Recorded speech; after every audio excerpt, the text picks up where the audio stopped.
ಎಲ್ಲರಿಗೂ ನಮಸ್ಕಾರ. ವಾರದ ಎಲ್ಲ ಪ್ರಮುಖ ಪ್ರಚಲಿತ ಘಟನೆಗಳನ್ನು ನಿಮಗೆ ತಲುಪಿಸುವ ಅಚೀವರ್ ಸಂಸ್ಥೆಯ ಕ್ವಿಕ್ ಕರೆಂಟ್ ಅಫೇರ್ಸ್ ಸಂಚಿಕೆಗೆ ಸ್ವಾಗತ. ನಾನು ವರುಣ್ ಟಿ ನಾಯಕ್. 18ರಿಂದ 23ನೇ ತಾರೀಕಿನ ಪ್ರಚಲಿತ ಘಟನೆಯನ್ನು ನಾವು ಇವತ್ತಿನ ಸಂಚಿಕೆಯಲ್ಲಿ ನೋಡ್ತಾ ಹೋಗ್ತೇವೆ. ಮೊದಲನೇದಾಗಿ ಮುಖ್ಯಾಂಶಗಳು. 296 ಕಿಲೋಮೀಟರ್ ಉದ್ದದ ಬುಂದೇಲ್ಖಂಡ್ ಎಕ್ಸ್ಪ್ರೆಸ್ ವೇ.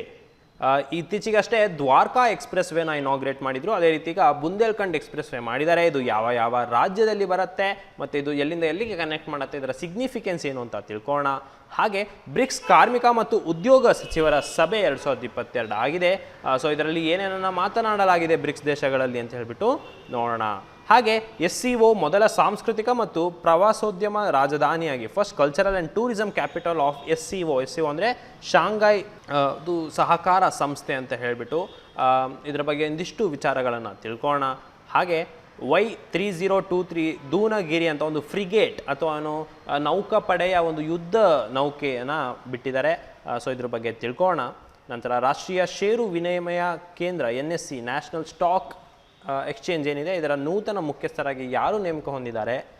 ಹಕ್ಕುಗಳ ಕುರಿತು ಜಾಗೃತಿ ಮೂಡಿಸುವ ಮ್ಯಾಸ್ಕಾಟ್. ನೋಡಿ, ಈ ಥರ ಮ್ಯಾಸ್ಕಾಟ್ನ ಎಲ್ಲದಕ್ಕೂ ಬಿಡ್ತಿರ್ತಾರೆ. ಅಂದರೆ ಒಲಿಂಪಿಕ್ಸಿಗೂ ಬಿಟ್ಟಿರ್ತಾರೆ ಮತ್ತು ಪ್ರತಿಯೊಂದು ಅಭಿಯಾನಕ್ಕೆ ಒಂದು ಮ್ಯಾಸ್ಕಾಟ್ ಇರುತ್ತೆ. ಸೊ ಈಗ ಹಕ್ಕುಗಳ ಕುರಿತು ಜಾಗೃತಿ ಮೂಡಿಸೋ ಒಂದು ಜಾಗೃತಿ ಅಂತ ಜಾಗೋ ಅಂತ ಹೇಳಿಬಿಟ್ಟು ಒಂದು ಮ್ಯಾಸ್ಕಾಟ್ನ ಬಿಟ್ಟಿದ್ದಾರೆ. ಸೊ ಅದ್ರ ಬಗ್ಗೆ ತಿಳ್ಕೊಳ್ಳೋಣ. ಜೆರುಸಲೇಮ್ ಘೋಷಣೆ, ಜೆರುಸಲೇಮ್ ಡಿಕ್ಲರೇಷನ್ ಅಂತ ಏನು ಕರಿತೀವಿ. ಸೊ ಇದು ಯಾವ್ಯಾವ ದೇಶ ನಡುವೆ ಆಯಿತು ಮತ್ತು ಇದರ ಪ್ರಕಾರ ಏನು ಅಂತ ಹೇಳ್ಬಿಟ್ಟು, ಇದರ ಜಿಯೋ ಪಾಲಿಟಿಕ್ಸ್ನಲ್ಲಿ ಇದರ ಸಿಗ್ನಿಫಿಕೆನ್ಸ್ ಏನು ಅಂತ ಹೇಳ್ಬಿಟ್ಟು ತಿಳ್ಕೊಳ್ಳೋಣ. ಹಾಗೆ 2022ರ ಎಕ್ಸ್ಪರ್ಟ್ ಇನ್ಸೈಡರ್ ಶ್ರೇಯಾಂಕ, ಎಕ್ಸ್ಪರ್ಟ್ ಇನ್ಸೈಡರ್ 2022 ಬಂದಿದೆ. ಸೊ ಅದರಲ್ಲಿ ಭಾರತ ಯಾವ ಸ್ಥಾನದಲ್ಲಿದೆ ಮತ್ತು ಯಾವುದಕ್ಕೆ ಉತ್ತಮ ರ್ಯಾಂಕ್ಗಳು ಬಂದಿದೆ ಅಂತ ಹೇಳ್ಬಿಟ್ಟು ತಿಳ್ಕೊಳ್ಳೋಣ. ನಂತರ ತನ್ನದೇ ಆದ ಇಂಟರ್ನೆಟ್ ಸೇವೆ ಹೊಂದಿರುವ ದೇಶದ ಮೊದಲ ರಾಜ್ಯ ಆಗಿ ಕೇರಳ ಬಂದಿದೆ. ಇದಕ್ಕೆ ISP ಲೈಸೆನ್ಸ್ ಸಿಕ್ಕಿದೆ. ಸೊ ಹಾಗಾಗಿ ಇದರದ್ದೇ ಆದಂಥ ಒಂದು ಇಂಟರ್ನೆಟ್ ವ್ಯವಸ್ಥೆಯನ್ನು ಕೇರಳ ಹೊಂದಿದೆ. ದೇಶದ ಮೊದಲ ರಾಜ್ಯ ಆಗಿದೆ.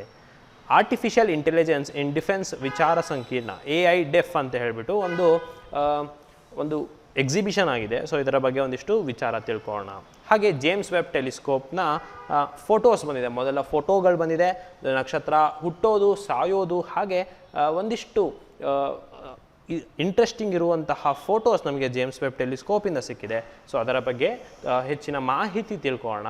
ನಂತರ ಇಂಡಿಯಾಸ್ ಇನೋವೇಷನ್ ಇಂಡೆಕ್ಸ್ 2021 2021ನೇ ಸಾಲಿನ ನಾವೀನ್ಯತೆ ಸೂಚ್ಯಾಂಕವನ್ನು ಬಂದಿದೆ. ಸೊ ಇದರಲ್ಲಿ ಯಾವ ರಾಜ್ಯ ಟಾಪ್ ಮಾಡಿದೆ ನೋಡೋಣ. ಹಾಗೆ ಹೆನ್ಲಿ ಪಾಸ್ಪೋರ್ಟ್ ಸೂಚ್ಯಾಂಕ 2022 Q3 ಶ್ರೇಯಾಂಕ ಅಂದರೆ Q3ಯಲ್ಲಿ ಹೆನ್ಲಿ ಪಾಸ್ಪೋರ್ಟ್ ಇಂಡೆಕ್ಸಲ್ಲಿ ಭಾರತ ಎಷ್ಟನೇ ಸ್ಥಾನದಲ್ಲಿದೆ ಅಂತ ಹೇಳಿಬಿಟ್ಟು ನೋಡೋಣ. ಸ್ಪ್ರಿಂಟ್ ಚಾಲೆಂಜ್ ಅಂತ ಹೇಳಿಬಿಟ್ಟು ಸ್ಟಾರ್ಟ್ ಮಾಡಲಾಗಿದೆ. ಸೊ ಇದು ಯಾವ ಇಲಾಖೆಯಿಂದ ಮಾಡಲಾಗಿದೆ ಮತ್ತು ಇದಕ್ಕೆ ಯಾವುದಕ್ಕೆ ಸಂಬಂಧಪಡುತ್ತೆ ಅಂತ ನೋಡೋಣ. ಭಾರತದ 15ನೇ ರಾಷ್ಟ್ರಪತಿಯಾಗಿ ಆಯ್ಕೆಯಾಗಿದ್ದಾರೆ. ಸೊ ಇವರ ಬಗ್ಗೆ ಒಂದಿಷ್ಟು ಹಿನ್ನೆಲೆಯನ್ನು ತಿಳ್ಕೊಳ್ಳೋಣ. ಇಂಡಿಯಾದು ಪ್ರೆಸಿಡೆನ್ಷಿಯಲ್ ಎಲೆಕ್ಷನ್ ಹೇಗಾಯಿತು ಅಂತ ಹೇಳಿಬಿಟ್ಟು ಕೂಡ ತಿಳ್ಕೊಳ್ಳೋಣ. ಇನ್ನು ಅಂತಾರಾಷ್ಟ್ರೀಯ ನೆಲ್ಸನ್ ಮಂಡೇಲಾ ದಿನ ಯಾವಾಗ ಆಚರಣೆ ಮಾಡಲಾಗತ್ತೆ ಮತ್ತು ಇದರ ಸಿಗ್ನಿಫಿಕೆನ್ಸ್ ಏನು ಅಂತ ನೋಡೋಣ. ಮೊದಲನೇ ಆರ್ಟಿಕಲ್ಗೆ ಬಂದಿದ್ದೇವೆ. PM Modi unveils Bundelkhand Expressway in Julan district of UP, says it will give major boost to the connectivity of industrial development in the region ಅಂತ ಹೇಳ್ಬಿಟ್ಟು. ನೋಡಿ, ಇತ್ತೀಚೆಗೆ ದ್ವಾರಕಾ ಎಕ್ಸ್ಪ್ರೆಸ್ ವೇ ಕೂಡ ಮಾಡಲಾಗಿತ್ತು. ಅದೇ ರೀತಿ ಈಗ ಬುಂದೇಲ್ಖಂಡ್ ಎಕ್ಸ್ಪ್ರೆಸ್ ವೇನ ಮಾಡಲಾಗಿದೆ. ಸೊ ಇದರಿಂದ ಉತ್ತರ ಪ್ರದೇಶದಲ್ಲಿ ಬರುವಂತಹ ಏನು ಇಂಡಸ್ಟ್ರೀಸ್ ಇದೆ, ಇಂಡಸ್ಟ್ರಿಗೆ ಒಂದು ಕಾರಿಡಾರ್ ಆಗಿ ಇದು ಡೆವಲಪ್ ಆಗಿದೆ. ಸೊ ಇದು ಒಂದು ಡೆವಲಪ್ಮೆಂಟ್ ಆಗಿ ಗುರುತಿಸ್ಬೋದು ಇನ್ಫ್ರಾಸ್ಟ್ರಕ್ಚರ್ ಆಗಿ.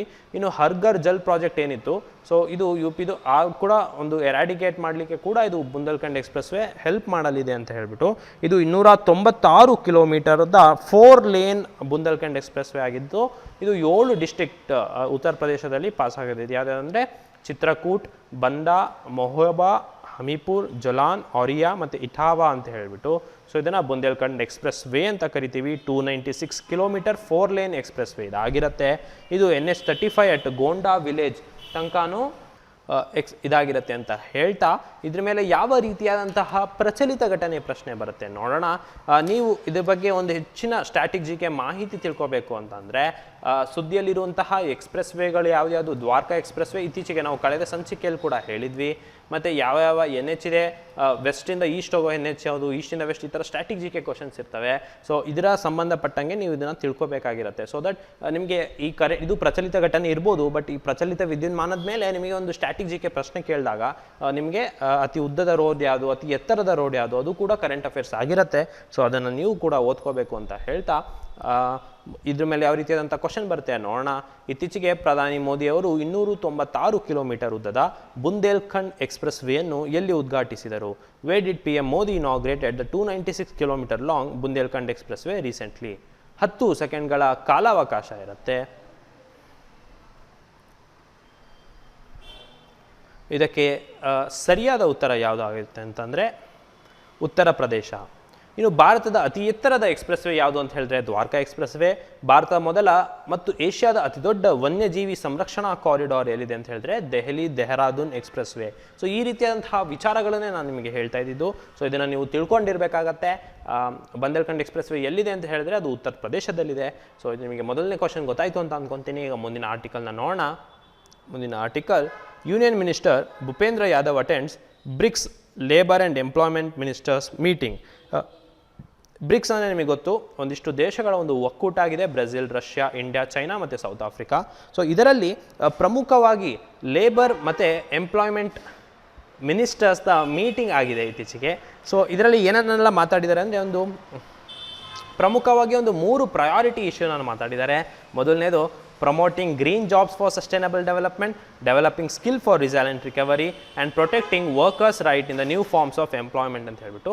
ಅಂದರೆ ಈ ಗ್ರೀನ್ ಜಾಬ್ಸ್ ಅಂದರೆ ಏನು ಅಂತ ಹೇಳಿದ್ರೆ ಪರಿಸರಕ್ಕೆ ಸಂಬಂಧ ಇರುವಂತಹ ಒಂದು ಜಾಬ್ಸ್ ಆಗಿರುತ್ತೆ. ಸೊ ಇದ್ರ ಬಗ್ಗೆ ನಿಮಗೆ ತಿಳಿದಿರಲಿ ಅಂತ ಹೇಳ್ತಾ, ಇದ್ರ ಮೇಲೆ ಯಾವ ರೀತಿಯಾದಂತಹ ಪ್ರಚಲಿತ ಘಟನೆ ಪ್ರಶ್ನೆ ಬರುತ್ತೆ ನೋಡೋಣ. ಇತ್ತೀಚೆಗೆ ಬ್ರಿಕ್ಸ್ ಕಾರ್ಮಿಕ ಮತ್ತು ಉದ್ಯೋಗ ಸಚಿವರ ಸಭೆ 2022 ಯಾವ ದೇಶ ಆಯೋಜಿಸಿತ್ತು? BRICS labour and employment ministers meeting 2022 was recently hosted by which country ಅಂತ ಹೇಳ್ಬಿಟ್ಟು 10 ಸೆಕೆಂಡ್ಗಳ ಕಾಲಾವಕಾಶ ಇರುತ್ತೆ. ಈಗಿನ್ನು ಆರ್ಟಿಕಲ್ ಎಕ್ಸ್ಪ್ಲೈನ್ ಮಾಡ್ತಾ ಹೇಳಿದೆ, ಇದು ಪ್ರಮುಖವಾಗಿ ಏನನ್ನು ಪ್ರಯಾರಿಟಿ ಮಾಡಿದೆ ಅಂತ ಹೇಳ್ಬಿಟ್ಟು, ಇದು ಎಲ್ಲಿ ಆಯಿತು ಅಂತ ಹೇಳ್ಬಿಟ್ಟು ಅಂತಂದರೆ ಸರಿಯಾದ ಉತ್ತರ ಚೀನಾ. ಇನ್ನು ಬ್ರಿಕ್ಸ್ ಸಂಘಟನೆಯ ಸ್ಥಾಪಿಸಿದ ಬ್ಯಾಂಕ್ ಯಾವುದು ಅಂತ ಕೇಳ್ತಾರೆ. New development bank 2014. ಮೊದಲ ಬ್ರಿಕ್ಸ್ ಶೃಂಗಸಭೆ ನಡೆದ ವರ್ಷ 2009 ರಷ್ಯಾದಲ್ಲಿ. ಬ್ರಿಕ್ಸ್ ಶೃಂಗಸಭೆ 2021 ಯಾವ ದೇಶ ಅಧ್ಯಕ್ಷತೆ ವಹಿಸಿತ್ತು ಅಂದರೆ ಭಾರತ. ಇದು ನೋಡಿ, ನೀವು ಬ್ರಿಕ್ಸ್ ಭಾರತದಲ್ಲಿ ನಡೆದಂಥ ಶೃಂಗಸಭೆಗೂ ಹಾಗೂ ಈಗ ನಡೀತಿರುವಂತಹ labour and employment ministers meeting ವಿಭಿನ್ನ ಆಗಿದೆ, ಬೇರೆ ಬೇರೆ ಆಗಿದೆ. ಸೊ ಹಾಗಾಗಿ ಅದು ಅಧ್ಯಕ್ಷತೆ ವಹಿಸಿದ ದೇಶ ಯಾವುದು ಅನ್ನೋದು ಕನ್ಫ್ಯೂಸ್ ಆಗಬಾರ್ದು. ಸೊ ಇದನ್ನು ಒಮ್ಮೆ ನೀವು ಬರ್ಕೋಬೇಕಾಗತ್ತೆ, ಒಂದು ಟೇಬಲ್ನ ಮಾಡ್ಕೋಬೇಕಾಗತ್ತೆ. ಸೊ ಅದರಿಂದ ನಿಮಗೆ ಎಕ್ಸಾಮ್ನಲ್ಲಿ ರಿವಿಷನ್ ಮಾಡಲಿಕ್ಕೆ ಸಹಾಯಕವಾಗಿರುತ್ತೆ ಅಂತ ಹೇಳ್ತಾ ಮುಂದಿನ ಆರ್ಟಿಕಲ್ಗೆ ಹೋಗೋಣ. ಮುಂದಿನ article, Varanasi to be the first city in SCO to be granted the rotating title of cultural and tourism capital of SCO. September when India assumes SCO presidency. SCO ಅಂದರೆ ಶಾಂಘೈ ಕೋಆಪರೇಷನ್ ಆರ್ಗನೈಸೇಷನ್, ಒಂದು ಸಹಕಾರ ಸಂಘ ಆಗಿದೆ. So ಈ SCO ಅಲ್ಲಿ ಯಾವ ದೇಶ ಇದೆ ಅಂತ ಹೇಳಿದ್ರೆ ಚೈನಾ ಇದೆ, ರಷ್ಯಾ ಇದೆ, ಮತ್ತು 4 ಸೆಂಟ್ರಲ್ ಏಷ್ಯನ್ ಸ್ಟೇಟ್ಸ್ ಇದೆ. ಕಜಾಕಿಸ್ತಾನ್, ಕ್ರೈಕ್ಸ್ತಾನ್, ಉಜ್ಬೇಕಿಸ್ತಾನ್ ಮತ್ತು ತಜಕಿಸ್ತಾನ್ ಇದೆ. ಮತ್ತು ಇಂಡಿಯಾ, ಪಾಕಿಸ್ತಾನ್ ಇದನ್ನು 2017ರಲ್ಲಿ ಜಾಯ್ನ್ ಆಗಿತ್ತು. ಈ SCOದಿಂದ ಈಗ ಕಲ್ಚರಲ್ ಆ್ಯಂಡ್ ಟೂರಿಸಮ್ ಕ್ಯಾಪಿಟಲ್, ಸಾಂಸ್ಕೃತಿಕ ಮತ್ತು ಪ್ರವಾಸೋದ್ಯಮ ರಾಜಧಾನಿಯಾಗಿ, SCO ರಾಜಧಾನಿಯಾಗಿ ಈಗ ಇತ್ತೀಚೆಗೆ ಭಾರತದ ವಾರಣಾಸಿಯನ್ನು, ಕಾಶಿ ಅಂತ ಏನು ಕರಿತೀವಿ, ವಾರಣಾಸಿಯನ್ನು ಮಾಡಿದ್ದಾರೆ. ಇದೊಂದು ರೊಟೇಟಿಂಗ್ ಟೈಟಲ್ ಆಗಿದೆ. ಮುಂದಿನ ವರ್ಷ ಬೇರೆ ಇರ್ಬೋದು, ಬಟ್ ಈ ವರ್ಷಕ್ಕೆ ವಾರಣಾಸಿಯನ್ನು ನೇಮಕ ಮಾಡಲಾಗಿದೆ. ಯಾಕಂತಂದರೆ ಭಾರತ SCO ಪ್ರೆಸಿಡೆನ್ಸಿಯನ್ನು ಸೆಪ್ಟೆಂಬರ್ನಲ್ಲಿ ತಗೊಳ್ಳೋದಿದೆ. ಸೊ ಹಾಗಾಗಿ ವಾರಣಾಸಿಯಲ್ಲಿ ಈಗ ಕಲ್ಚರಲ್ ಆ್ಯಂಡ್ ಟೂರಿಸಮ್ ಕ್ಯಾಪಿಟಲ್ನ ಮಾಡಲಾಗಿದೆ ಶಾಂಘೈ ಕೋಆಪರೇಷನ್ ಆರ್ಗನೈಸೇಷನಿಂದ. ಸೊ ಇದ್ರ ಬಗ್ಗೆ ನಿಮಗೆ ತಿಳಿದಿರಲಿ, SCO ಅಲ್ಲಿ ಯಾವ ದೇಶಗಳು ಬರುತ್ತೆ ಹೇಳಿದೆ. ಸೊ ಇದು ಭಾರತ ಎಷ್ಟೊತ್ತಿಗೆ ಜಾಯ್ನ್ ಆಯಿತು ಅಂತ ಕೂಡ ಹೇಳಿದೆ. ಸೊ ಇದ್ರ ಬಗ್ಗೆ ನಿಮಗೆ ತಿಳಿದಿರಲಿ ಅಂತ ಹೇಳ್ತಾ, ಇದ್ರ ಮೇಲೆ ಯಾವ ರೀತಿಯಾದಂಥ ಪ್ರಶ್ನೆ ಬರುತ್ತೆ ನೋಡೋಣ. ಭಾರತದ ಯಾವ ನಗರವು ಶಾಂಘೈ ಸಹಕಾರ ಸಂಸ್ಥೆ, ಶಾಂಘೈ ಕೋಆಪರೇಷನ್ ಆರ್ಗನೈಸೇಷನ್ನ ಮೊದಲ ಸಾಂಸ್ಕೃತಿಕ ಮತ್ತು ಪ್ರವಾಸೋದ್ಯಮ ರಾಜಧಾನಿ ಆಗಲಿದೆ? Which city in India will become the first cultural and tourism capital of Shanghai cooperation organisation SCO? 10 ಸೆಕೆಂಡ್ಗಳ ಕಾಲಾವಕಾಶ ಇರುತ್ತೆ. ಈಗಿನೂ ನಾನು ನಿಮಗೆ ಆರ್ಟಿಕಲ್ ಎಕ್ಸ್ಪ್ಲೇನ್ ಮಾಡ್ತಾ ಹೇಳಿದ್ದೆ ಯಾವ ದೇಶಗಳಿದೆ ಮತ್ತು ಭಾರತದ ಯಾವ ಸಿಟಿ ಇದಕ್ಕೆ ನೇಮಕ ಆಗಿದೆ ಅಂತ. ವಾರಣಾಸಿ, ಉತ್ತರ ಪ್ರದೇಶ. ಇತ್ತೀಚೆಗೆ ಸುದ್ದಿಯಲ್ಲಿದ್ದ ಜ್ಞಾನವಾಪಿ ಮಸೀದಿಯ ಯಾವ ನಗರದಲ್ಲಿದೆ ಅಂದರೆ ಅದು ಕೂಡ ವಾರಣಾಸಿ. ಇನ್ನು ರುದ್ರಾಕ್ಷ ಎಂದು ಕರೆಯಲ್ಪಡುವ ಅಂತಾರಾಷ್ಟ್ರೀಯ ಸಹಕಾರ ಮತ್ತು ಸಮಾವೇಶ ಕೇಂದ್ರ ಎಲ್ಲಿದೆ ಅಂದರೆ ಅದು ಕೂಡ ವಾರಣಾಸಿಯಲ್ಲಿದೆ. ಇದು ಕಳೆದ ವರ್ಷ ಬಂದಂತಹ ಒಂದು ಪ್ರಚಲಿತ ವಿದ್ಯಮಾನ. ಇದ್ರ ಬಗ್ಗೆ ನಿಮಗೆ ತಿಳಿದಿರಲಿ ಅಂತ ಹೇಳ್ತಾ ಮುಂದಿನ ಆರ್ಟಿಕಲ್ಗೆ ಹೋಗೋಣ. Rajnath Singh launches indigenously built Y3023 Dunagiri project 17A frigate to strengthen country's maritime security ಅಂತ. ಫ್ರಿಗೇಟ್ ಅಂದರೆ ನಾನು ನಿಮಗೆ ಹೇಳಿದ್ದೆ, ಹಲವು ಬಾರಿ ಹೇಳಿದ್ದೆ, ನೌಕಾಪಡೆಯಲ್ಲಿ ಇರುವಂತಹ ಒಂದು ಯುದ್ಧ ಹಡಗು ಅಂತ ಹೇಳ್ಬೋದು ನೀವು, ಯುದ್ಧಕ್ಕೆ ಬಳಸುವಾದಂಥ ಒಂದು ಹಡಗು ಫ್ರಿಗೇಟ್. ಸೊ ಅದರಿಂದ ಈಗ ಭಾರತದಲ್ಲಿ ಇಂಡಿಜಿನಿಯಸ್ಲಿ ಬಿಲ್ಟ್ ಆಗಿರುವಂತಹ ಒಂದು Y3023 ಡುನಗಿರಿ ಅಂತ ಹೇಳಿಬಿಟ್ಟು ಪ್ರಾಜೆಕ್ಟ್ 17A ಫ್ರಿಗೇಟನ್ನು ಇತ್ತೀಚೆಗೆ ರಾಜನಾಥ್ ಸಿಂಗ್ ಅವರು, ನಮ್ಮ ರಕ್ಷಣಾ ಮಂತ್ರಿ ರಾಜನಾಥ್ ಸಿಂಗ್ ಅವರು ಇತ್ತೀಚೆಗೆ ಅದನ್ನು ಕಮಿಷನ್ ಮಾಡಿದ್ದಾರೆ ಅಂತ ನೀವು ತಿಳ್ಕೊಬೇಕಾಗತ್ತೆ. ಇನ್ನು ಇದರ ಮುಖ್ಯ ಉದ್ದೇಶ ಯಾವುದಕ್ಕೆ ಸಹಾಯಕವಾಗಲಿದೆ ಅಂದರೆ ನಮ್ಮ ಭಾರತದ ಸಾಗರ್ ಮಿಷನ್. ನಿಮಗೆ ಗೊತ್ತು, ಸಾಗರ್ ಅಂತ ಹೇಳಿದ್ರೆ ಭಾರತದ ಸುತ್ತಮುತ್ತ ಇರುವಂತಹ ಏನು ದೇಶಗಳಿದ್ದಾವೆ, ಇಂಡಿಯನ್ ಓಷನ್ ಮತ್ತು ಈ ಕಡೆ ಪೆಸಿಫಿಕಲ್ ಆಗಿರ್ಬೋದು, ಸೊ ಆ ದೇಶಗಳಿಗೆ ಭಾರತ ಕೊಡುವಂತಹ ನೆರವು ಈ ಕೋವಿಡ್ ಟೈಮಲ್ಲಿ ವ್ಯಾಕ್ಸಿನ್ಸ್ನ ನೀಡಲಾಗಿತ್ತು, ಫುಡ್ಡನ್ನು ನೀಡಲಾಗಿತ್ತು. ಸೊ ಅದನ್ನು ಸಾಗರ್ ಮಿಷನಿಂದ ಕೊಡಲಾಗಿತ್ತು. ಸೊ ಅದಕ್ಕೆ ಕೂಡ ಈ ಫ್ರಿಗೇಟ್ ಹೆಲ್ಪ್ ಮಾಡಲಿದೆ ಅಂತ ಹೇಳಿಬಿಟ್ಟು ನಿಮಗೆ ತಿಳಿದಿರಲಿ. ಇನ್ನು P17A ಫ್ರಿಗೇಟ್ಸ್ ಅದೊಂದು ಶಿವಾಲಿಕ್ ಕ್ಲಾಸ್ ಅಂತ ಕರಿತೇವೆ. ಸೊ ಅದು ಫುಲ್ ಅಡ್ವಾನ್ಸ್ಡ್ ವೆಪನ್ಸ್ ಇರುವಂತಹ ಒಂದು ಸೆನ್ಸರ್ಸ್ ಇರುತ್ತೆ, ಮತ್ತು ಇದರಿಂದ ಬಹಳ ಮುಖ್ಯ ಆಗಿರುತ್ತೆ ಅಂತ ಹೇಳ್ಬಿಟ್ಟು ಇದರ ವೇರಿಯಸ್ ಸ್ಟೇಜ್ ಆಫ್ ಕನ್ಸ್ಟ್ರಕ್ಷನ್, ಅಂದರೆ ಇದನ್ನು ನಿರ್ಮಾಣ ಮಾಡೋದ್ರಲ್ಲಿ ಮಸ್ಗಾನ್ ಡಾಕ್ ಲಿಮಿಟೆಡ್ MDL ಸಹಾಯಕವಾಗಿದೆ ಅಂತ ಹೇಳಿಬಿಟ್ಟು, ಮತ್ತು GRSE garden reach ship builders limited ಅದರಿಂದ ಕೋಲ್ಕತ್ತಾದಲ್ಲಿ ಇತ್ತೀಚೆಗೆ ಇದನ್ನು ಬಿಡುಗಡೆ ಮಾಡಲಾಗಿದೆ ಅಂತ ಹೇಳಿಬಿಟ್ಟು ಇದಿಷ್ಟು ವಿಚಾರಗಳು ನಿಮಗೆ ತಿಳಿದಿರಲಿ ಅಂತ ಹೇಳ್ತಾ ಇದ್ರ ಮೇಲೆ ಯಾವ ರೀತಿ ಪ್ರಶ್ನೆ ಬರುತ್ತೆ ನೋಡೋಣ. ಇತ್ತೀಚೆಗೆ ಸುದ್ದಿಯಲ್ಲಿರುವ Y3023 ಡುನಗಿರಿ ಏನು? What is the Y3023 Dunagiri in news recently? 10 ಸೆಕೆಂಡ್ಗಳ ಕಾಲಾವಕಾಶ ಇರುತ್ತೆ. ನಾನೀಗಿನ್ನೂ ಆರ್ಟಿಕಲ್ನಲ್ಲಿ ಹೇಳಿದೆ ಅದೇನು ಅಂತ ಹೇಳಿಬಿಟ್ಟು, ಮತ್ತು ಅದರಿಂದ ಯಾವ ಮಿಷನ್ಗೆ ಇದನ್ನು ಉಪಯೋಗಿಸ್ತಾ ಇದ್ದಾರೆ, ಮತ್ತು ಇದು ಎಲ್ಲಿಂದ ನಿರ್ಮಾಣ ಮಾಡಲಾಗಿತ್ತು ಅಂತ. ಇದಕ್ಕೆ ಸರಿಯಾದ ಉತ್ತರ ಯುದ್ಧ ನೌಕೆ. INS ವಿಕ್ರಾಂತ್ ಸ್ವದೇಶಿ ವಿಮಾನ ವಾಹನ ನೌಕೆ ಆಗಿದೆ. INS ನಿಶಾಂಕ್ ಅಕ್ಷಯ್ ನೌಕೆಗಳು ಎಲ್ಲಿ ನಿಷ್ಕ್ರಿಯಗೊಳಿಸಲಾಯಿತು ಅಥವಾ ಎಲ್ಲಿ ಡಿಕಮಿಷನ್ ಮಾಡಲಾಯಿತು ಅಂದರೆ ಮುಂಬೈಯಲ್ಲಿ. ಇತ್ತೀಚೆಗೆ ಅತಿದೊಡ್ಡ ಬಹುರಾಷ್ಟ್ರೀಯ ನೌಕಾ ವ್ಯಾಯಾಮ ರಿಮ್ ಆಫ್ ದಿ ಪೆಸಿಫಿಕ್ ಅಂತ ಕರಿತೀವಿ ನಲ್ಲಿ ಭಾಗವಹಿಸಿದ ಭಾರತದ ನೌಕೆ ಯಾವುದು ಅಂತ ಕೇಳ್ಬೋದು. INS ಸತ್ಪುರ. ಪ್ರಾಜೆಕ್ಟ್ 75 ಅಡಿಯಲ್ಲಿ ನಿಯೋಜನೆಗೊಂಡ ಅಂತಿಮ ಜಲಾಂತರ್ಗಾಮಿ ಯಾವುದು ಅಂತ ಹೇಳಿದ್ರೆ INS ವಾಗ್ಮೀರ್ ಅಂತ ಹೇಳ್ಬಿಟ್ಟು. ಸೊ ಇದೆಲ್ಲ ನಿಮಗೆ ತಿಳಿದಿರಲಿ, ಯಾವುದು ನಮ್ಮ ನೌಕಾ ವ್ಯಾಯಾಮ ಆಗ್ತಾ ಇರುತ್ತೆ, ನೇವಲ್ ಎಕ್ಸಸೈಸ್ ಆಗ್ತಾ ಇರುತ್ತೆ, ಯಾವ ದೇಶದ ನಡುವೆ ಆಗ್ತಾ ಇರುತ್ತೆ, ಅದರ ಹೆಸರೇನು, ಎಲ್ಲಿ ಆಯಿತು, ಮತ್ತು ಭಾರತದಿಂದ ಭಾಗವಹಿಸಿದ INS ಯಾವುದು ಅಂತ ಹೇಳಿಬಿಟ್ಟು ನೀವು ತಿಳ್ಕೊಂಡಿರ್ಬೇಕಾಗತ್ತೆ. ಇನ್ನು ಮುಂದಿನ ಆರ್ಟಿಕಲ್ನ ನೋಡೋಣ. Ashish Kumar Chauhan set to become NSE MD CEO, SEBI clears his appointment ಅಂತ. ಸೆಬಿ ಗೊತ್ತು ನಿಮಗೆ, securities and exchange board of India. So ಅದು ನಿಯಂತ್ರಣ ಒಂದು ಸಂಸ್ಥೆ. ಅದರ NSE ನ್ಯಾಷನಲ್ ಸ್ಟಾಕ್ ಎಕ್ಸ್ಚೇಂಜ್ ಏನಿದೆ, ಸೊ ಸ್ಟಾಕ್ ವಹಿವಾಟು ಏನು ಮಾಡ್ತೇವೆ, ಸೊ ಅದರ MD ಮತ್ತು CEO ಆಗಿ ಇತ್ತೀಚೆಗೆ ಆಶೀಶ್ ಕುಮಾರ್ ಚೌಹಾನ್ ನೇಮಕ ಮಾಡಲಾಗಿದೆ. ಸೊ ಚೌಹಾನ್ ಇದು ಸೆಕೆಂಡ್ ಟೆನ್ಯೂರ್ ಮಾಡ್ತಾ ಇದ್ದಾರೆ. BSc ಮತ್ತು ಸೆಬಿ ಗೈಡ್ಲೈನ್ಸ್ ಪ್ರಕಾರ MD ಮೋರ್ ದ್ಯಾನ್ 2 ಟೆನ್ಯೂರ್ಸ್ಗೆ ಮಾಡ್ಲಿಕ್ಕೆ ಬರೋದಿಲ್ಲ. ಸೊ ಹಾಗಾಗಿ ಇದೇ ಅವರ ಕೊನೆಯ ಟೆನ್ಯೂರ್ ಆಗಿರುತ್ತೆ. ಇವರು ಹೊಸ CEO ಆಗಿ BScಗೆ ಅಥವಾ NSE ನ್ಯಾಷನಲ್ ಸ್ಟಾಕ್ ಎಕ್ಸ್ಚೇಂಜ್ ಅಂತ ಏನು ಕರಿತೇವೆ, ಸೊ BSc ಅಂದರೆ ಬಾಂಬೆ ಸ್ಟಾಕ್ ಎಕ್ಸ್ಚೇಂಜ್, NSE ಅಂದರೆ ನ್ಯಾಷನಲ್ ಸ್ಟಾಕ್ ಎಕ್ಸ್ಚೇಂಜ್. ಸೊ ಇದಕ್ಕೆ ಹೊಸ CEO ಆಗಿ ನೇಮಕ ಆಗಿದ್ದಾರೆ. ಇದು ಪರ್ಸನ್ ಇನ್ ನ್ಯೂಸ್ ಅಥವಾ ನೇಮಕಾತಿಗಳು ಮಾಡ್ತಾ ಇರ್ತಾರಲ್ಲ, ಸೊ ಅದರ ಬಗ್ಗೆ ಇರೋಂಥದ್ದು. ಇದು ಬಹಳ ಇಂಪಾರ್ಟೆಂಟ್, ಯಾಕಂತಂದರೆ ಅಪಾಯಿಂಟ್ಮೆಂಟ್ಸ್ ಆಗ್ತಾನೆ ಇರ್ತವೆ. ಸೊ ಆಶೀಶ್ ಕುಮಾರ್ ಚೌಹಾನ್ ಇದ್ರ ಬಗ್ಗೆ ನಿಮಗೆ ತಿಳಿದಿರಲಿ ಅಂತ ಹೇಳ್ತಾ ಇದ್ರ ಮೇಲೆ ಯಾವ ರೀತಿ ಪ್ರಶ್ನೆ ಬರುತ್ತೆ ನೋಡೋಣ. ರಾಷ್ಟ್ರೀಯ ಷೇರು ವಿನಿಮಯ ಕೇಂದ್ರ NSE ನೂತನ ಮುಖ್ಯಸ್ಥರಾಗಿ ಯಾರು ನೇಮಕವಾಗಿದ್ದಾರೆ? Who has been appointed as the new head of national stock exchange NSE. 10 ಸೆಕೆಂಡ್ಗಳ ಕಾಲಾವಕಾಶ ಇರುತ್ತೆ. ಇದಕ್ಕೆ ಸರಿಯಾದ ಉತ್ತರ ಯಾವುದಾಗಿರುತ್ತೆ ಅಂತ ಹೇಳಿದ್ರೆ ಆಶೀಶ್ ಕುಮಾರ್ ಚೌಹಾನ್. ಇನ್ನು ಸೆಕ್ಯೂರಿಟೀಸ್ ಮತ್ತು ಎಕ್ಸ್ಚೇಂಜ್ ಬೋರ್ಡ್ ಆಫ್ ಇಂಡಿಯಾದ ನೂತನ ಅಧ್ಯಕ್ಷರು ಯಾರು ಅಂತ ಪ್ರಶ್ನೆ ಬರ್ಬೋದು. ಸೆಬಿ ಬೇರೆ, NSE ಬೇರೆ, ಇದು ನಿಮಗೆ ತಿಳಿದಿರಲಿ.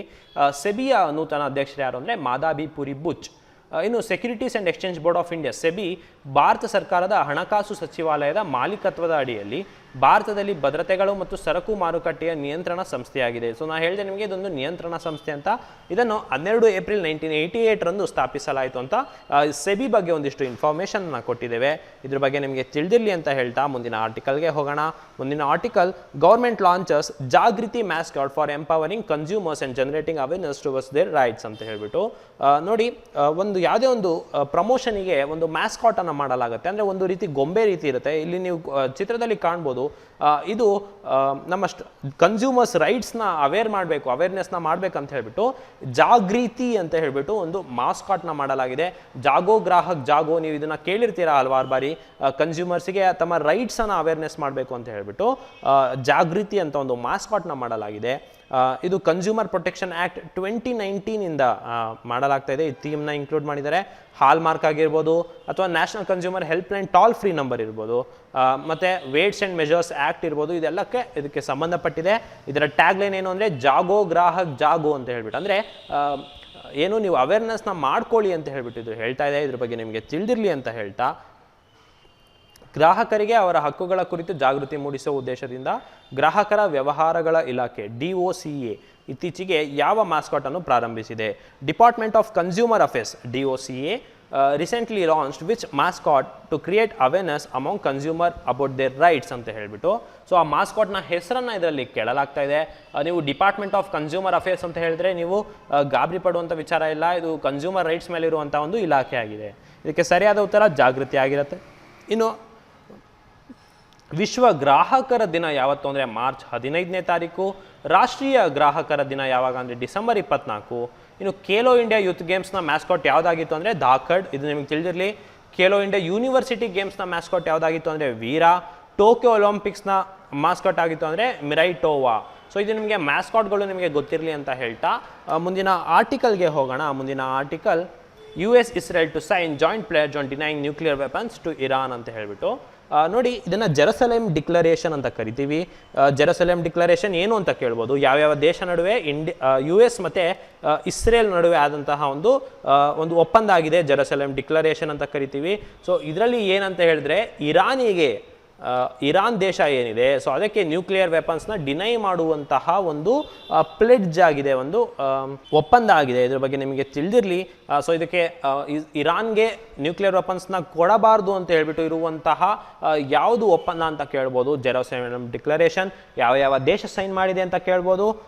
US ಮತ್ತು ಇಸ್ರೇಲ್ ಅಂತ ಹೇಳ್ಬಿಟ್ಟು ನಿಮಗೆ ತಿಳಿದಿರಲಿ ಅಂತ ಹೇಳ್ತಾ ಇದ್ರ ಮೇಲೆ ಯಾವ ರೀತಿ ಪ್ರಶ್ನೆ ಬರುತ್ತೆ ನೋಡೋಣ.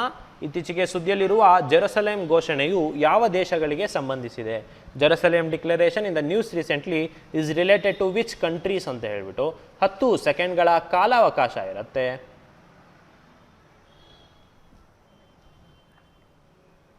ಇದಕ್ಕೆ ಸರಿಯಾದ ಉತ್ತರ USA ಮತ್ತು ಇಸ್ರೇಲ್. ರೋಮ್ ಘೋಷಣೆ ಯಾವ ಸಂಘಟನೆಗೆ ಸಂಬಂಧಿಸಿದೆ ಅಂದರೆ G20. ಕಾರ್ಬಿಸ್ ಬೇ ಘೋಷಣೆ ಯಾವ ಶೃಂಗಸಭೆಗೆ ಸಂಬಂಧಿಸಿದೆ ಅಂದರೆ G7 ಶೃಂಗಸಭೆ 2021 UK. ಇನ್ನು ಮುಂದಿನ ಆರ್ಟಿಕಲ್ಗೆ ಹೋಗೋಣ. Survey says New Zealand among worst destination for expats, here's how India ranked ಅಂತ ಹೇಳ್ಬಿಟ್ಟು ಒಂದು ಆರ್ಟಿಕಲ್ ಬಂದಿದೆ. ಸೊ ಇದೇನು ಹೇಳುತ್ತೆ ಅಂತ ಹೇಳಿದ್ರೆ, ಈಗ ನೀವು ಒಂದು ದೇಶಕ್ಕೆ ಹೋಗ್ತೀರಾ, ಆ ದೇಶದಲ್ಲೇ ನೀವು ಸೆಟಲ್ ಆಗಲಿಕ್ಕೆ ಅಥವಾ ಲೋಕಲ್ಸ್ ಹೇಗೆ ಫ್ರೆಂಡ್ಲಿನೆಸ್ ಇದೆ ಮತ್ತು ಅದರ ಕ್ಯುಲಿನರಿ ವೆರೈಟಿ ಹೇಗಿದೆ ಅದರ ಆಧಾರದ ಮೇಲೆ, ಅಂದರೆ ನೀವು ಒಂದು ವಿಭಿನ್ನ ದೇಶಕ್ಕೆ ಹೋದಾಗ ಅಲ್ಲಿ ನೀವು ಸೆಟ್ಲ್ ಆಗಬೇಕು ಅನ್ನೋದಾಗಿದ್ದರೆ ಅಲ್ಲಿನ ಲೋಕಲ್ಸ್ ಹೇಗೆ ನಿಮಗೆ ಫ್ರೆಂಡ್ಲಿ ಆಗಿದ್ದಾರೆ ಮತ್ತು ಅಲ್ಲಿನ ಖಾದ್ಯ ಏನಿದೆ ಅದೆಷ್ಟು ವಿಭಿನ್ನತೆ ಹೊಂದಿದೆ ಅನ್ನೋದ್ರ ಮೇಲೆ ಎಕ್ಸ್ಪ್ಯಾಟ್ ರ್ಯಾಂಕಿಂಗ್ಸ್ನ ಬಿಡಲಾಗಿದೆ. Expat insider rankings for 2022. Mexico ಇದರಲ್ಲಿ ಟಾಪ್ ಮಾಡಿದೆ ಮತ್ತು 91% ಹ್ಯಾಪಿ ಇದ್ದಾರೆ ಮೆಕ್ಸಿಕೋದಲ್ಲಿ. Indonesia, Taiwan, Portugal, Spain top 5 ಸ್ಲಾಟ್ಸ್ನ ಇದೆ. ಇನ್ನು ಕುವೈತ್, ನ್ಯೂಜಿಲ್ಯಾಂಡ್, ಹಾಂಗ್ಕಾಂಗ್, ಸಿಪ್ರಸ್ ಮತ್ತು ಲುಕ್ಸೆಂಬರ್ಗ್ ಬಾಟಮ್ 5ನಲ್ಲಿದೆ. ಸೊ ಭಾರತ ಹಾಗಾದರೆ ಎಷ್ಟನೇ ರ್ಯಾಂಕಿಂಗಲ್ಲಿದೆ ಅಂದರೆ 36ನೇ ರ್ಯಾಂಕಿಂಗ್ನಲ್ಲಿದೆ. ಭಾರತ 52 ದೇಶಗಳಲ್ಲಿ 36ನೇ ರ್ಯಾಂಕ್ನಲ್ಲಿ ಹೊಂದಿದೆ ಎಕ್ಸ್ಪ್ಯಾಟ್ ಇನ್ಸೈಡರ್ ರ್ಯಾಂಕಿಂಗಲ್ಲಿ. ಸೊ ಇದ್ರ ಬಗ್ಗೆ ನಿಮಗೆ ತಿಳಿದಿರಲಿ ಅಂತ ಹೇಳ್ತಾ, expat Indian survey is conducted annually. So ಇದೊಂದು ವಾರ್ಷಿಕವಾಗಿ ಬಿಡುವಂತಹ ಒಂದು ವರದಿಯಾಗಿದೆ.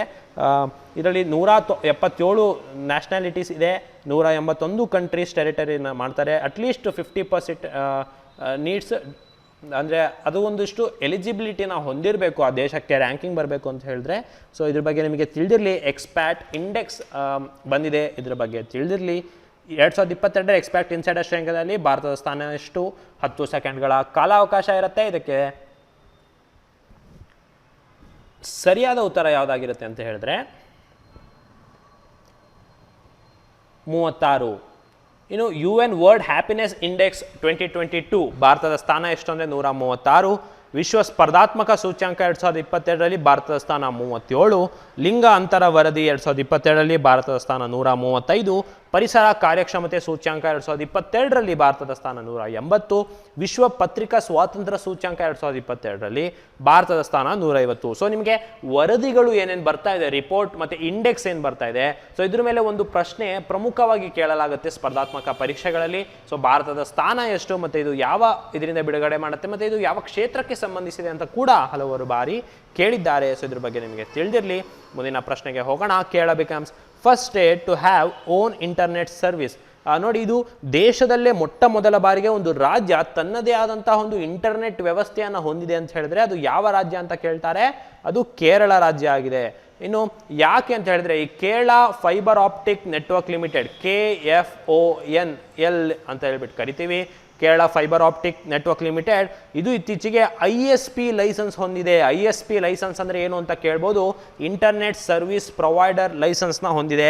ಡಿಪಾರ್ಟ್ಮೆಂಟ್ ಆಫ್ ಟೆಲಿಕಮ್ಯುನಿಕೇಷನಿಂದ, ಟೆಲಿಕಮ್ಯುನಿಕೇಷನ್ ಇಲಾಖೆಯಿಂದ ISP ದೊರಕಿದೆ, ಲೈಸೆನ್ಸ್ ಸಿಕ್ಕಿದೆ. ಸೊ ಅದರಿಂದ ಕೇರಳ ಮೊಟ್ಟ ಮೊದಲ ದೇಶ ಆಗಿದೆ ಅದರದ್ದೇ ಆದಂತಹ ಒಂದು ಇಂಟರ್ನೆಟ್ ವ್ಯವಸ್ಥೆಯನ್ನು ಹೊಂದಲು.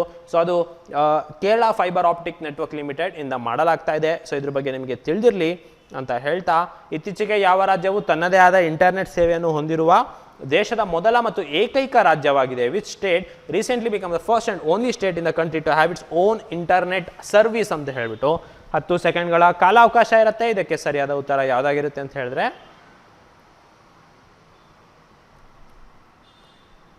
ಕೇರಳ. ಇನ್ನು ಸರ್ಕಾರಿ ಸ್ವಾಮ್ಯದ OTT ಪ್ಲಾಟ್ಫಾರ್ಮ್ ಹೊಂದಿರುವ ಭಾರತದ ಮೊದಲ ರಾಜ್ಯ ಯಾವುದು ಅಂದರೆ ಅದು ಕೂಡ ಕೇರಳ ಆಗಿದೆ. ರೂಟ್ ಸರ್ವರ್ ಅನ್ನು ಉಪಯೋಗಿಸುವ ಭಾರತದ ಮೊದಲ ರಾಜ್ಯ ರಾಜಸ್ಥಾನ್. ಇತ್ತೀಚೆಗೆ ಸುದ್ದಿಯಲ್ಲಿರುವ ಟೊಮೊಟೊ ಜ್ವರ ಯಾವ ರಾಜ್ಯದಲ್ಲಿ ಪತ್ತೆಯಾಗಿದೆ, ಯಾವ ಪ್ರಕರಣಗಳು ಎಲ್ಲಿ ಪತ್ತೆಯಾಗಿದೆ ಅಂದರೆ ಅದು ಕೂಡ ಕೇರಳ ಆಗಿದೆ. ಮುಂದಿನ ಆರ್ಟಿಕಲ್ಗೆ ಹೋಗೋಣ. ರಕ್ಷಾ ಮಂತ್ರಿ ಲಾಂಚಸ್ 75 ಆರ್ಟಿಫಿಷಿಯಲ್ ಇಂಟೆಲಿಜೆನ್ಸ್ AI ಅಂತ ಕರಿತೀವಿ products and technologies during first ever AI in defence ಅಂತ ಹೇಳಿಬಿಟ್ಟು ಒಂದು ನಡೆದಿದೆ. ಇದು ನವದೆಹಲಿಯಲ್ಲಿ ನಡೆದಿದೆ. ರಕ್ಷಣಾ ಮಂತ್ರಿ ರಾಜನಾಥ್ ಸಿಂಗ್ 75 ಹೊಸ AI ರಿಲೇಟೆಡ್ ಆದಂತಹ ಪ್ರಾಡಕ್ಟ್ಸ್ನ ಮಾಡಿದ್ದಾರೆ. AI ಡೆಫ್ ಅಂತ ಕರಿತೀವಿ. ಸಿಂಪೋಸಿಯಂ ಆಗಿದೆ, ಇದೊಂದು ಸಿಂಪೋಸಿಯಂ ಅಥವಾ ಎಕ್ಸಿಬಿಷನ್ ಆಗಿದೆ. ಸೊ ಇದು ನ್ಯೂ ಡೆಲ್ಲಿಯಲ್ಲಿ ನಡೀತು. ಸೊ ಇದು ಆಜಾದಿ ಕೆ ಅಮೃತ್ ಮಹೋತ್ಸವ್ ಪಾರ್ಟಲ್ಲಿ, ಸೆಲೆಬ್ರೇಷನ್ ಪಾರ್ಟಲ್ಲಿ ಇದು ಕೂಡ ಬರುತ್ತೆ ಅಂತ ಹೇಳಿಬಿಟ್ಟು ನೀವು ತಿಳಿದಿರಲಿ. ಸೊ AI ಮತ್ತು ಬಿಗ್ ಡೇಟಾನ ಉಪಯೋಗಿಸ್ಕೊಂಡು ಮಾಡುವಂತಹ ಒಂದು ಟೆಕ್ನಾಲಜಿಕಲ್ ಕರ್ವ್ ಇದಂತ ಕರ್ಕೊಂಡಿದೆ. ಇದು ಎಲ್ಲಿ ನಡೀತು ಅಂತ ಕೇಳ್ಬೋದು, AI ಆ್ಯಂಡ್ ಡಿಫೆನ್ಸ್ ಅಥವಾ AI ಡೆಫ್ ಎಲ್ಲಿ ನಡೀತು ಅಂತ ಕೇಳ್ಬೋದು, ನವದೆಹಲಿಯಲ್ಲಿ ಕೇಳ್ತಾರೆ. ಮತ್ತು AI ಉಪಯೋಗಿಸ್ಕೊಂಡು ಏನೇನೆಲ್ಲ ಮಾಡ್ಬೋದು ಅಂದರೆ cyber security, human behavioural analysis, intelligent monitoring system, lethal autonomous weapon system, logistic ಮತ್ತು supply chain management, operational data analysis, manufacturing and maintenance, simulator and test equipment, speech and voice analysis using natural language processing. So ಈ ರೀತಿಯಾದಂಥ ಹಲವು ವಿಚಾರ ಅಥವಾ ಹಲವು ಬ್ರ್ಯಾಂಚ್ಗಳಲ್ಲಿ ನಾವು ಇದನ್ನು AI ಉಪಯೋಗಿಸ್ಕೋಬೋದು. So ಇದು ನಮ್ಮ ಡಿಫೆನ್ಸಿಗೆ ಬಂದಂಥ ಒಂದು ಉನ್ನತ ಸಾಧನೆ ಆಗಿದೆ. ಸೊ ಇದು ನಿಮಗೆ ತಿಳಿದಿರಲಿ ಅಂತ ಹೇಳ್ತಾ ಇದ್ರ ಮೇಲೆ ಯಾವ ರೀತಿ ಪ್ರಶ್ನೆ ಬರುತ್ತೆ ನೋಡೋಣ. ಇತ್ತೀಚೆಗೆ ರಕ್ಷಣಾ ಸಚಿವರು ಮೊಟ್ಟ ಮೊದಲ ಬಾರಿಗೆ ಆರ್ಟಿಫಿಷಿಯಲ್ ಇಂಟೆಲಿಜೆನ್ಸ್ ಇನ್ ಡಿಫೆನ್ಸ್ ವಿಚಾರ ಸಂಕಿರಣ ಮತ್ತು ಪ್ರದರ್ಶನವನ್ನು ಎಲ್ಲಿ ಉದ್ಘಾಟಿಸಿದರು? Recently the first ever artificial intelligence in defence symposium and exhibition inaugurated by defence minister in which place? 10 ಸೆಕೆಂಡ್ಗಳ ಕಾಲಾವಕಾಶ ಇರುತ್ತೆ.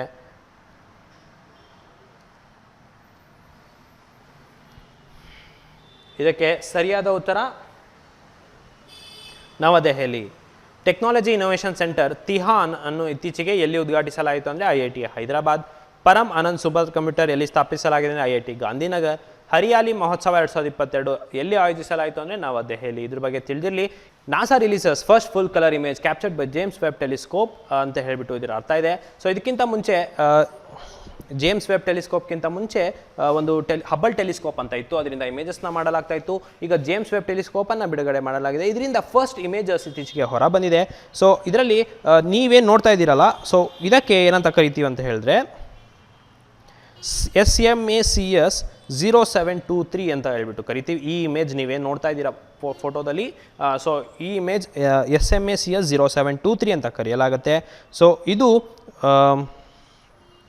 ನಮಗೆ 13 ಬಿಲಿಯನ್ ಇಯರ್ಸ್ಗಿಂತ ಮುಂಚೆ ಇರುವಂತಹ ಯೂನಿವರ್ಸ್ನ ಒಂದು ಇಮೇಜ್ ಇದಾಗಿದೆ. ಸೊ ಲೈಟ್ ನಿಮಗೆ ಒಂದು ಲೈಟ್ ಇಯರ್ಸ್ ಅಂತ ಏನಂತಂದರೆ ಲೈಟ್ ತನ್ನ ವೇಗದಲ್ಲಿ 3 × 10⁸ ಮೀಟರ್ ಪರ್ ಸೆಕೆಂಡ್ ಸ್ಪೀಡಲ್ಲಿ 1 ವರ್ಷ ಟ್ರಾವೆಲ್ ಮಾಡಿದ್ರೆ ಅದನ್ನು 1 ಲೈಟ್ ಇಯರ್ ಅಂತ ಕೇಳ್ತೀವಿ. ಸೊ ಇದು ಜೇಮ್ಸ್ ವೆಬ್ ಟೆಲಿಸ್ಕೋಪಿಂದ ಬಂದಿರುವಂತಹ ಇಮೇಜ್ ಆಗಿದೆ. ಸೊ ಇದು 13 ಬಿಲಿಯನ್ ಇಯರ್ಸ್ ಹಿಂದೆ ನಮ್ಮ ಯೂನಿವರ್ಸ್ ಯಾವ ರೀತಿ ಇತ್ತು ಅಂತ ಹೇಳಿಬಿಟ್ಟು ಈ ಇಮೇಜ್ ನಮಗೆ ತೋರಿಸಲಿದೆ. ಇನ್ನು ಇದೇ ರೀತಿಯಾದಂಥ ಹಲವಾರು ಇಮೇಜಸ್ ಜೇಮ್ಸ್ ವೆಬ್ ಟೆಲಿಸ್ಕೋಪಿಂದ ಬಿಡುಗಡೆ ಮಾಡಲಾಗಿದೆ.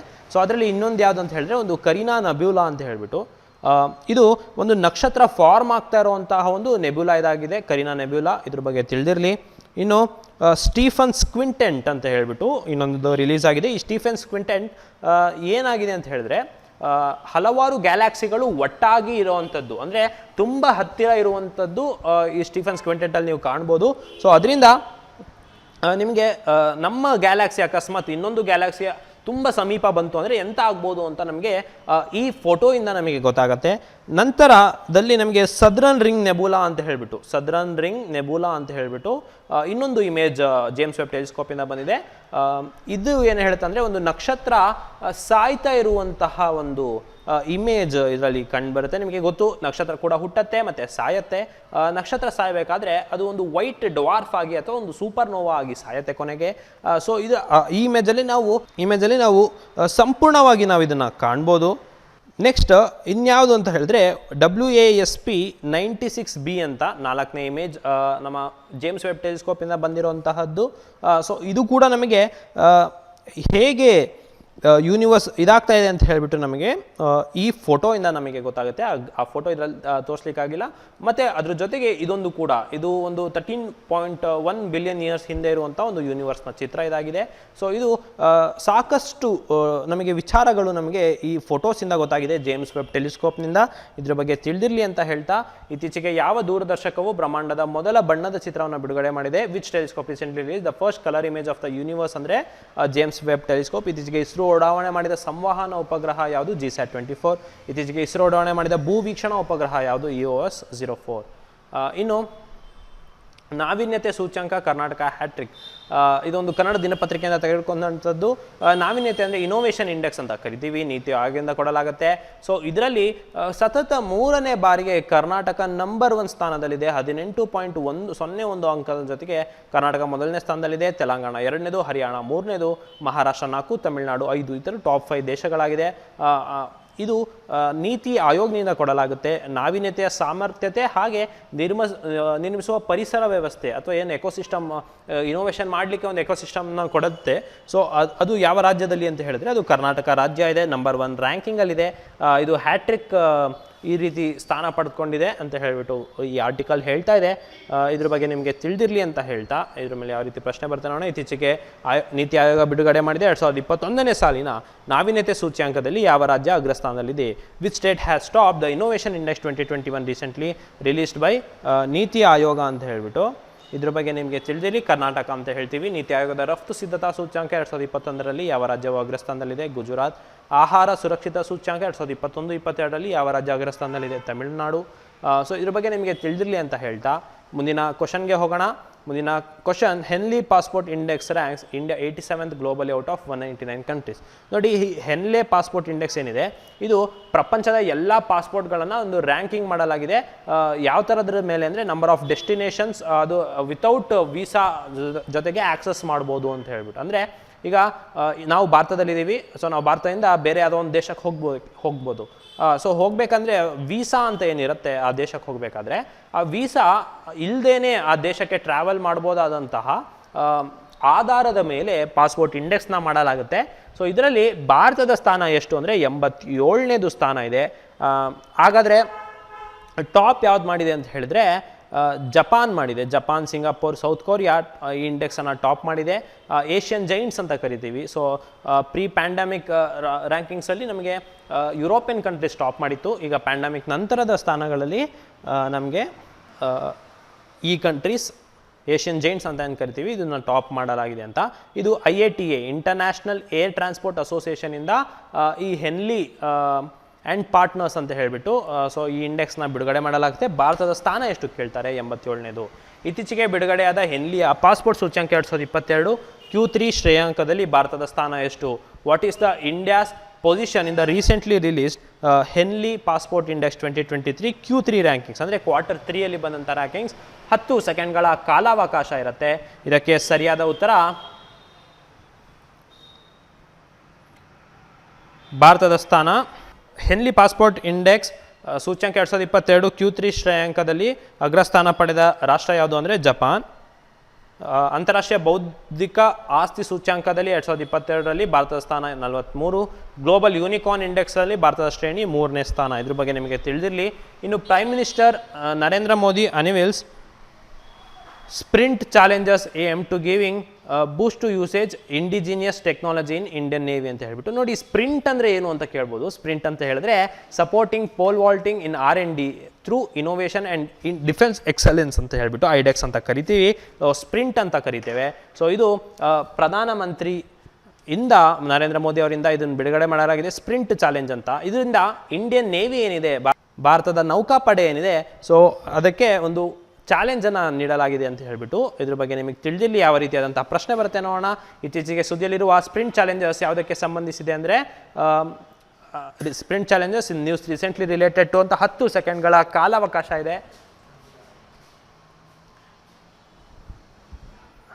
ಸರಿಯಾದ ಉತ್ತರ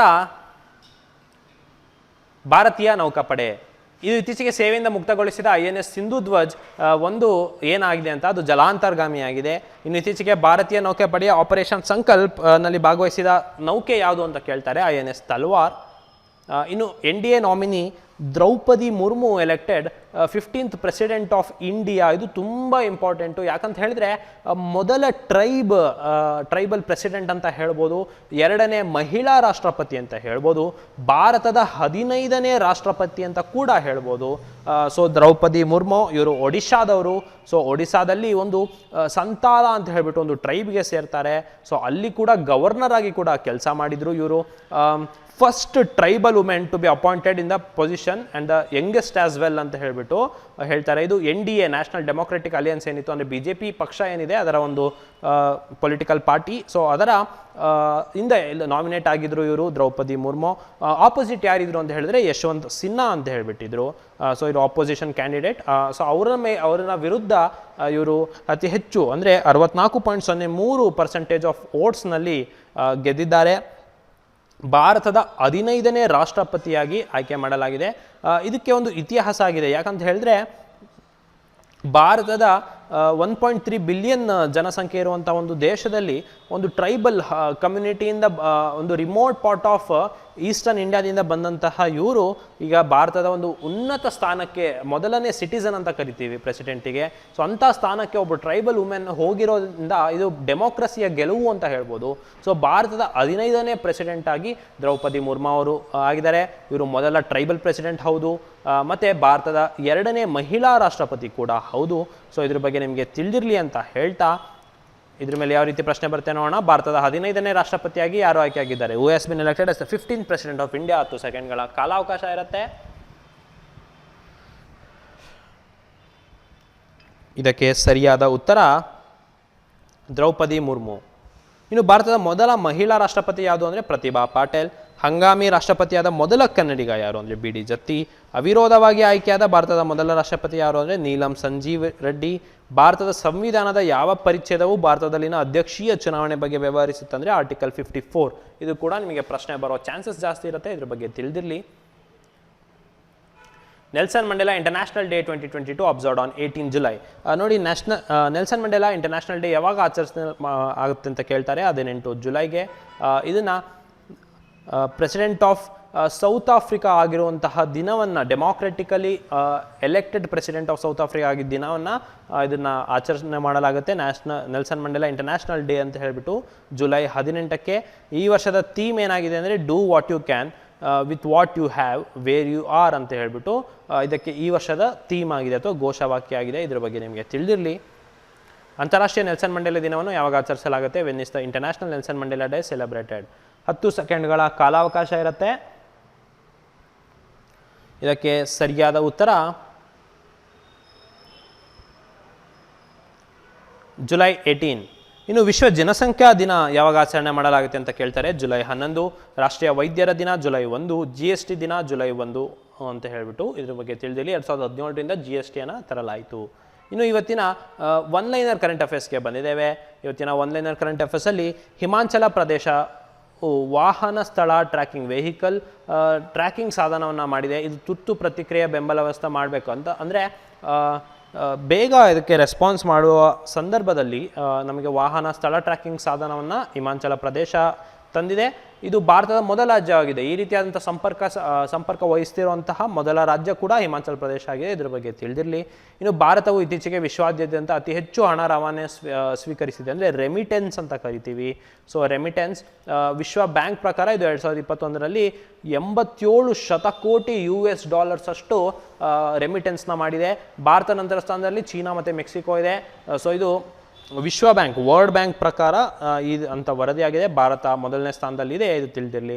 ಇನ್ನು 75ನೇ ಸ್ವಾತಂತ್ರ್ಯೋತ್ಸವ ದಿನವನ್ನು ಆಚರಿಸಲು ದೇಶವಾಸಿಗಳು ತಮ್ಮ ಮನೆಯಲ್ಲಿ ರಾಷ್ಟ್ರಧ್ವಜವನ್ನು ಹಾರಿಸಲು ಪ್ರೇರೇಪಿಸಲು ಹರ್ ಘರ್ ತಿರಂಗ ಅಭಿಯಾನವನ್ನು ಪ್ರಾರಂಭಿಸಿದೆ. ಅಂದರೆ ಪ್ರತಿ ಮನೆಯಲ್ಲಿ ಕೂಡ ಒಂದು ಫ್ಲ್ಯಾಗನ್ನು ಹಾರಿಸಬೇಕು ಅಂತ ಹೇಳಿಬಿಟ್ಟು 75th ಇಂಡಿಪೆಂಡೆನ್ಸ್ ಡೇಯನ್ನು ಆಚರಣೆ ಮಾಡಬೇಕಾಗ್ತಾಯಿದೆ. ಇನ್ನು ಒಂದು ಗ್ರಾಮ ಪಂಚಾಯಿತಿ ವ್ಯಾಪ್ತಿಯಲ್ಲಿ ಒಂದು 400ರಿಂದ 450 ಮನೆಗಳು ಏನಿರುತ್ತೆ ಮಿನಿಮಮ್ ಈ ರೀತಿ ಆಚರಣೆ ಮಾಡಬೇಕಂತ ಹೇಳ್ಬಿಟ್ಟು ನೋಟಿಫೈ ಆಗಿದೆ. ಸೊ ಹಾಗಾಗಿ ಈ ಬಾರಿಯ ಇಂಡಿಪೆಂಡೆನ್ಸ್ ಡೇಲಿ ಹರ್ ಘರ್ ತಿರಂಗ ಯೋಜನೆ ತುಂಬ ಚೆನ್ನಾಗಿ ಆಗಲಿದೆ ಅಂತ ಹೇಳ್ಬಿಟ್ಟು ನಿಮಗೆ ತಿಳಿದಿರಲಿ. ಇನ್ನು ಭಾರತದ ವಿಶಿಷ್ಟ ಗುರುತಿನ ಪ್ರಾಧಿಕಾರ UIADI ಅಂತ ಏನು ಕರಿತೀವಿ, so unique identification authority of India, ಇದರಲ್ಲಿ ಆಧಾರ್ ಕಾರ್ಡ್ ಬರುತ್ತೆ. ಸೊ ಆಧಾರ್ ಒಂದು ಹೊಸ ಮೊಬೈಲ್ ಅಪ್ಲಿಕೇಶನ್ನ ಬಿಡುಗಡೆ ಮಾಡಿದೆ. ಇದರಲ್ಲಿ ಮುಖದ ದೃಢೀಕರಣವನ್ನು ನಿರ್ವಹಿಸಲು ಆಧಾರ್ ಫೇಸ್ ರೀಡ್ ಅನ್ನೋ ಹೆಸರಲ್ಲಿ, ಆಧಾರ್ ಫೇಸ್ RD ಅಂತ ಹೇಳ್ಬಿಟ್ಟು ಹೆಸರಲ್ಲಿ ಒಂದು ಮೊಬೈಲ್ ಆ್ಯಪ್ನ ಮಾಡಿದೆ. ಇದ್ರ ಬಗ್ಗೆ ನಿಮಗೆ ತಿಳಿದಿರಲಿ.